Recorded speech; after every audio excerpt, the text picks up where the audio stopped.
Right, so magandang araw po sa inyo lahat mga kababayan. Ngayon nga po ay araw ng Lunes. Actually, this is now, ngayon po ay May 18, 2026. Nandito po ako ngayon sa City of, hulaan nyo nga po.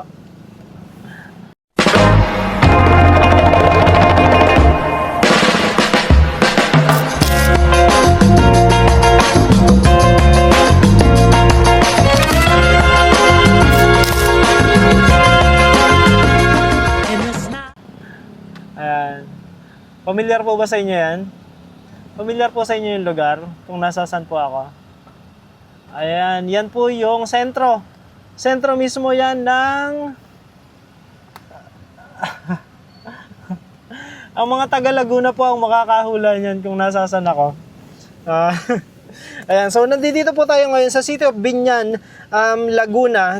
Dahil ngayong araw na ito po ay bibili naman po tayo ng mga school supplies na ito po ay nanggaling kay Lynn Adams. Ayun yung tawagin ko siya na ma'am or miss. So Lynn, hello Lynn. Ngayon bibilihin natin yung mga school supplies na gusto niyang ipamigay kasi sa May 26 po, yun ay kanyang kaarawan at gusto niya na gumawa ng charity work dun sa kanyang kaarawan. Kaya naman naisip niya na magtanong sa akin at alamin kung ano yung pwede niyang ibigay para sa mga katutubong mangyan na estudyante. At ganun din, of course, kasama niya sa charity na ito, si Tita Mosco. Yay!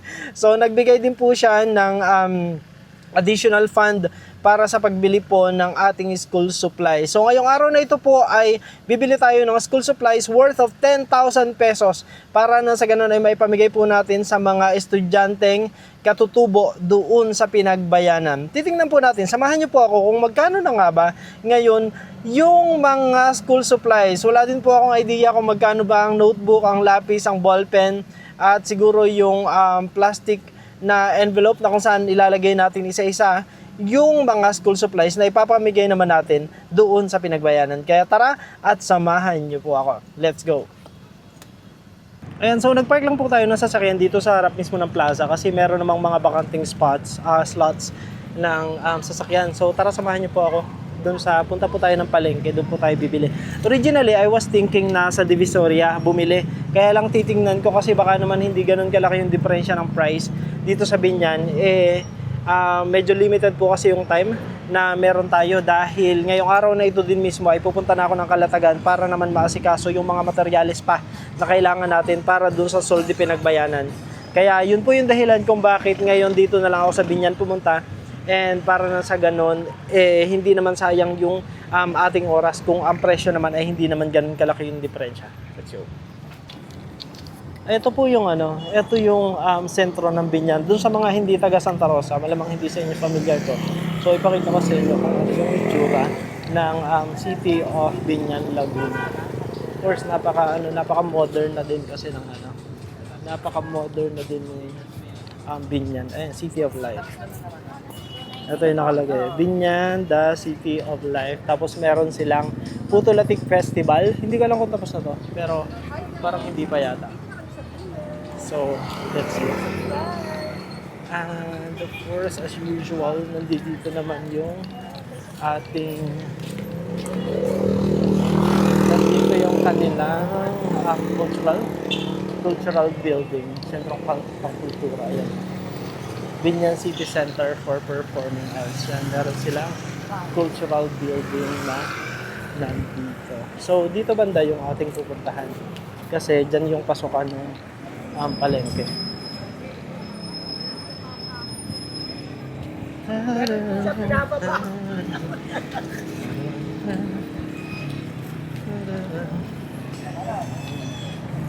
Ito, so dito tayo papasok. Dito yung pasukan ng palengke. Yeah. So pag umaga, wala dito yung mga tindang stalls, pero kasi pag gabi, meron silang parang yung night market, nag-i-offer ng mga food, and then meron silang mga lamesa dito. Pero ngayong umaga wala yan. Mamaya pang hapon yan magkakaroon. So dito naman marami naman iba't ibang paninda, so makakahanap tayo. Try natin bumili ng mga school supplies na makikita natin. We'll see. Let's check. Kung saan ba dito yung school supplies. Ay, ganito kuya, oh. Ay, meron syempre. Mga bags, sapatos, uniforms. Pero feeling ko yung school supplies malamang sa ano to, sa loob, hindi dito sa ano, hindi dito sa labas. So silipin ko muna yung part ng loob para makita natin. Hindi ko alam kung meron sila nung ano, yung parang nakapack na.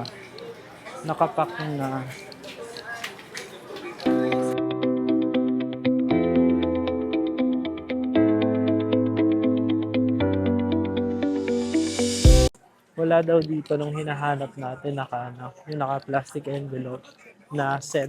Pero tinuro niya tayo dito sa iMart daw. So, tara. Labas lang daw ako dito sa isdaan.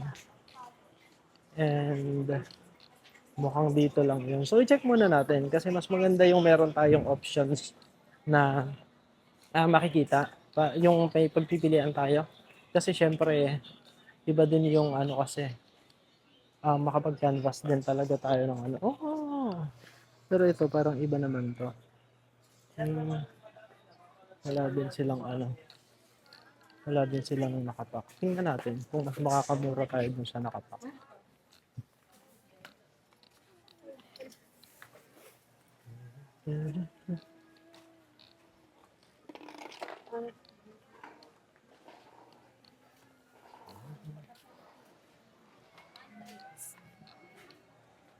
iMart. Hanapin natin yung iMart.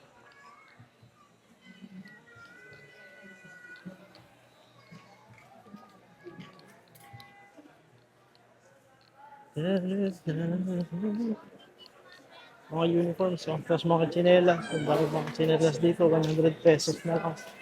Yung isang piraso. Kasi ito naman yung wet market ng Binyan. Ito yung wet area ng Binyan. Magkano lang sila? Magkadugtong lang naman. Pero malaki po kasi yung palengke dito sa Binyan. Mas malaki yung palengke ng Binyan kaysa sa palengke ng Santa Rosa. Actually kami, kahit sa Santa Rosa, minsan, pag marami kami bibilihin dito, din kami bumibili sa, ano, sa palengke ng Binyan. Kasi nga mas maraming pagpipilian. iMart.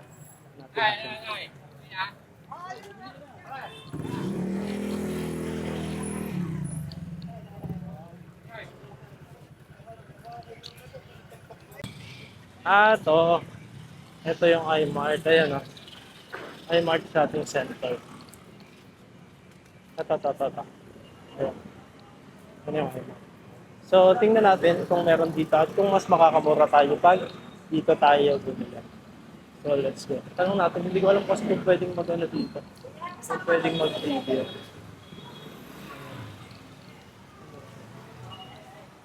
Baka pwede naman. Wala kang guard. Ito. Ito yung mga ano nila. Mga school supplies. Balik eskwela. Sulit saving best deals. Ayan. Meron sila mga bags dito. Bags. Pero kasi ang target natin ay yung mga notebooks.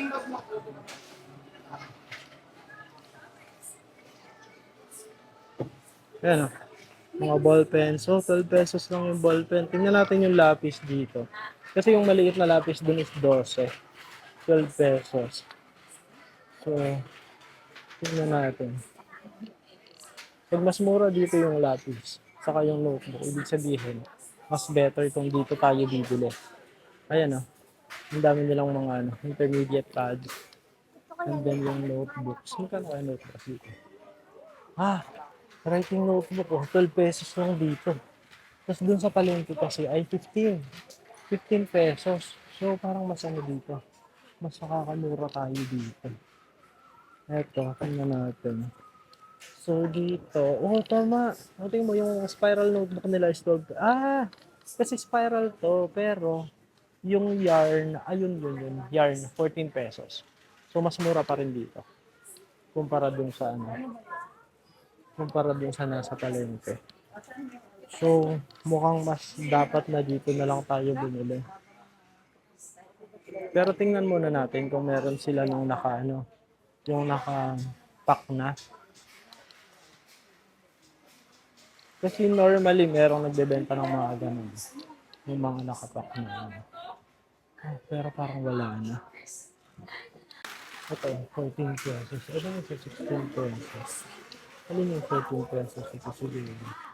Ito yung quality nung mga 14 pesos. Ay, kasi may plastic pala to, sorry. Ito yung mga 14 pesos. So, wala siyang plastic. Doon sa kabila kasi, yung ganito ay 15 pesos. So, mas mura pa dito. Okay. So, kasi, ang tina-target natin ay makapagbigay sa at least 50 students. So, ibig sabihin, meron tayong budget na 200 pesos. 200 pesos sa isang estudyante. Okay. Ito. Mongol 3. Mongol 2 kasi yung maganda. Ayun, medyo malaki. Tapos yung Mongol 1, nakakaano. Ito yung mga Mongol 1. Pero wala siyang price na nakalagay dito. Bakit? Ah, okay. Pero wala pa rin tayong nakikita nung yung parang plastic na lalagyan. Kasi kailangan natin nun para pagbibigay natin is naka-isang set na siya. Naka-isang set na yung bigay natin. So, kung 200 pesos ang meron tayo, pwede tayong bumili ng writing pad. Ayan, yung ganong writing pad. So, 16 pesos lang naman. And then, yung ilang piraso ng notebook kasi meron 14 pesos lang. Ayun po mga kababayan. So, itinuro tayo dun sa taas. Doon daw merong plastic envelope. Tingnan natin kung meron. So, ito. Oh, okay. So, meron dito 65 pesos. Ang isa na ganito. Ito mahalan din pala ito, no? 65 pesos. Hindi kaya madaling masira ito. I'm thinking kasi kung yan na lang, yan or baka mas dapat na ganito na lang. Kano to? 115 naman pala to. 115. 105. Yun kasi ay 65 pesos. Ito naman ay 105 pesos. Tingin tayo ng iba. Baka meron pa. So, bali meron na po tayong 50 pieces na lalagyan ng mga gamit. Ito po yung binili natin kasi mas siya.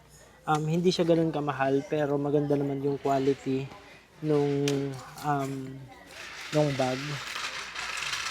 At mukhang mas matibay naman siya. Kasi yung iba sobrang mahal po eh. Mawawalan na tayo ng budget para naman dun sa dun sa mga gamit.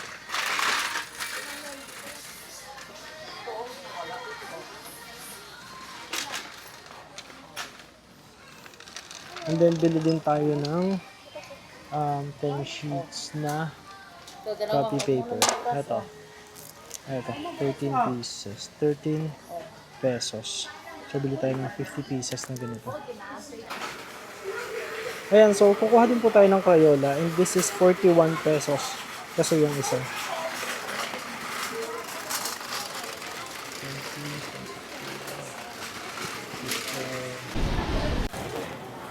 Ayan, so ito po yung pinamili natin. Bale, ano nga ba to? 150 pieces na notebook. Tapos ito, 100 pieces na pencils. Tapos, papel is 50. Crayons, 50. Yung pantasa, 50. Bond paper, 50. Saka yung bag na lalagyan niya is 50 as well. So, ayan, yan yung pumasok doon sa budget natin which is 200 pesos per bag. So, dapat ang equivalent niyan is more or less nasa 10,000 kasi yun yung binigay na budget sa atin ni Lynn saka ni Tita Moscow.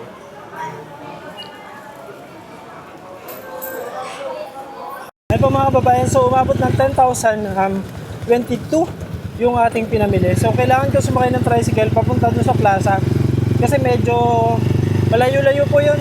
Mahirap bitbitin, mabigat kasi. Ayan yung mga kahon natin. Nadala. So 3 boxes po yan. 3 boxes po yung inabot ng ating pinamili na umabot ng 10,022 pesos. Saktong-sakto dun sa dun sa binudget natin na 10,000 galing kay Lynn at sa kay Tita Moscow. Kaya thank you so much po. Yan po mga kababayan, so bumili rin tayo ng container, ay anong tawag dito, drum, sorry. Bumili tayo ng drum, 2 drum kasi kailangan natin yan para dun sa pinapagawa nating tuluyan ng mga estudyante. So ang isa ay 800 pesos, dito natin siya binili oh. Yan kay Kuya. Ang isang piraso niyan ay 800 pesos kaya bumili na tayo ng 2. So that's 1,600 yung dalawa. Para isasabay na natin yan bukas sa pagdadala ng mga materyales kasi sinasamantala ko yung pagkakataon na wala tayong karga, yung sasakyan walang lagay laman yung likod, kaya bumili na tayo ng drum para sayang yung biyahe kasi